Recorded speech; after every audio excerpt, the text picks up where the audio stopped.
Movie की शुरुआत में हम देखते हैं कि एक मास्क पहना हुआ आदमी एक लड़की को मार देता है।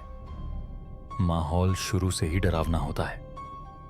इसके बाद सीन कट होकर एक लाल रंग की गाड़ी पर आता है जिसमें कुछ दोस्त घूमने के लिए निकले होते हैं। फिर सैम एक स्टोर में जाती है जहां वह अपने लिए एक कप कॉफी लेती है और काउंटर पर खड़े आदमी से थोड़ी बातचीत करती है। इसके बाद सभी दोस्त ग्लोरी वैली घूमने के लिए निकल पड़ते हैं। रास्ते में जोरदार बारिश शुरू हो जाती है। चारों तरफ सन्नाटा होता है जिससे सब थोड़ा डर जाते हैं। इसी बीच दोस्तों के बीच हल्की नोकझोंक भी हो जाती है, लेकिन आखिरकार वे लोग वहां पहुंच जाते हैं। सैम को वहां कुछ अजीब महसूस होने लगता है। वह इधर उधर देखती है और तभी सारे दोस्त घर के अंदर चले जाते हैं। घर बहुत शांत होता है, लेकिन माहौल काफी अजीब लगता है। सभी लोग घर को एक्सप्लोर कर ही रहे होते हैं कि अचानक सैम को दूर अपनी खोई हुई बहन की झलक दिखाई देती है। वह चौंक जाती है। इसके बाद सैम मैट को ढूंढने निकल जाती है। उसे रोकने के लिए उसका एक दोस्त भी पीछे चला जाता है।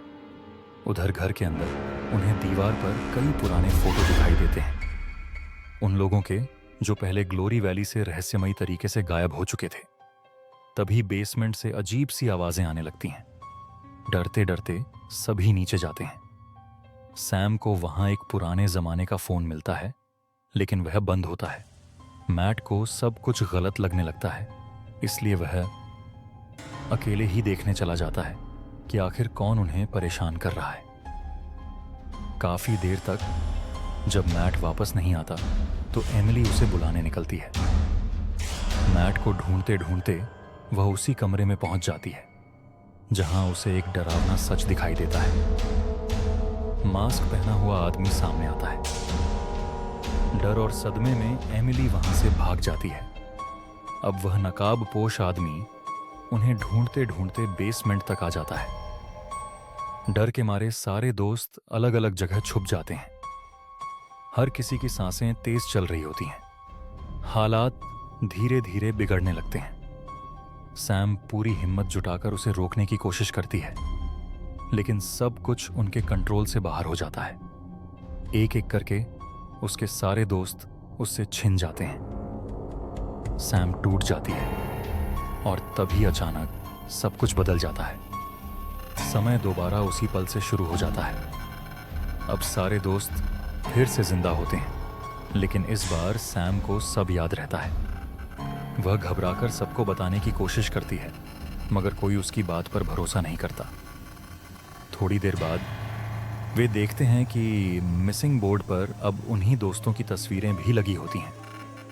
यह देखकर सब सन्न रह जाते हैं। तभी बाहर किसी के आने की आहट मिलती है। वही मास्क वाला आदमी।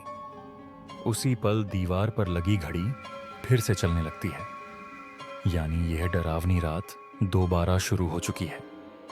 कुछ ही देर बाद एक दोस्त के साथ अजीब घटना होती है। उसका शरीर कमजोर पड़ने लगता है। सैम की आंखों में आंसू आ जाते हैं। अब वह समझ जाती है कि वे सभी एक टाइम लूप में फंस चुके हैं। अचानक लाइट चली जाती है और जब वापस आती है तो मैट अपनी जगह से गायब होती है। सब घबरा जाते हैं और उसे ढूंढने निकल पड़ते हैं। थोड़ी देर बाद बैट मिलती है, लेकिन वो हवा में किसी से बात कर रही होती है, जैसे सामने कोई अदृश्य इंसान खड़ा हो। कोई नहीं जानता वो किससे बात कर रही थी। और तभी अचानक मैट जमीन पर गिर जाती है। इसी बीच बाहर किसी परछाई की झलक मिलती है, शायद वही मास्क वाला आदमी। अगले ही पल वो घर का दरवाजा जोर जोर से पीटने लगता है। सब डर जाते हैं, लेकिन सैम हिम्मत जुटाकर अकेले ही बाहर जाती है। वहां उसे एक पुराना घर दिखाई देता है जो पहले वहां था ही नहीं। सैम कुछ समझ पाती उससे पहले ही एक अदृश्य ताकत उसे घसीटकर उस डरावने घर के अंदर ले जाती है। दरवाजा बाहर से बंद हो जाता है। जब सैम को होश आता है तो सामने एक बूढ़ी औरत कुर्सी पर बैठी टीवी देख रही होती है। टीवी न्यूज़ में बताया जा रहा होता है कि कुछ साल पहले यहाँ एक खतरनाक वायरस फैला था जिसमें बहुत सारे लोग मारे गए थे। सैम बाहर निकलने की कोशिश करती है, लेकिन दरवाज़ा बंद होता है। तभी बूढ़ी औरत उस पर हमला कर देती है। जैसे ही बूढ़ी औरत गिरती है, दरवाज़ा अपने आप खुल जाता है। उसी समय सैम का एक दोस्त उसे बचाने अंदर आता है। बाकी दो दोस्त डर कर कार से भागने की कोशिश करते हैं, लेकिन रास्ते में उन्हें एक विशाल राक्षस दिखाई देता है। डर के मारे वो वापस लौट आते हैं। तभी मास्क वाला आदमी हमला करता है। जोश वहीं मारा जाता है और उसकी गर्लफ्रेंड सदमे में चली जाती है। इधर घर के अंदर सैम गलती से अपने ही दोस्त को मार देती है, क्योंकि उस वक्त वो अपने होश में नहीं होती। जब सैम बाहर भागती है तो मास्क वाला आदमी गाड़ी से उसे टक्कर मार देता है, और तभी टाइम वापस उसी पल पर पहुंच जाता है जहां से सब शुरू हुआ था। अब साफ हो जाता है ये सब एक खतरनाक टाइम लूप में फंस चुके हैं। दूसरे लूप में बाथरूम में सब इकट्ठा होते हैं। मैट की हालत बिगड़ने लगती है। वायरस फैल जाता है और एक एक करके दोस्त मरने लगते हैं। कुछ पल के लिए सैम भी मर जाती है, लेकिन तभी वही कॉफ़ी शॉप वाला आदमी आता है और टाइम फिर से रीसेट हो जाता है।